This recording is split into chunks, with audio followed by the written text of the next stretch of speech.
చెప్పాలి.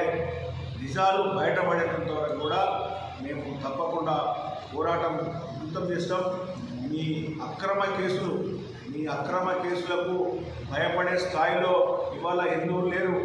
ఇవాళ హిందువులు జాగృతమై ఉన్నారు. మీ అక్రమ కేసులకు ఎవరు కూడా భయపడరు. మరి అందరి సోదరులకు కూడా నేను విన్నవిసుకుంటున్నాను, ఎవరు కూడా ఈ పోలీసుల యొక్క అరెస్టులకు కానీ వీళ్ళ వేధింపులకు కానీ భయపడద్దు.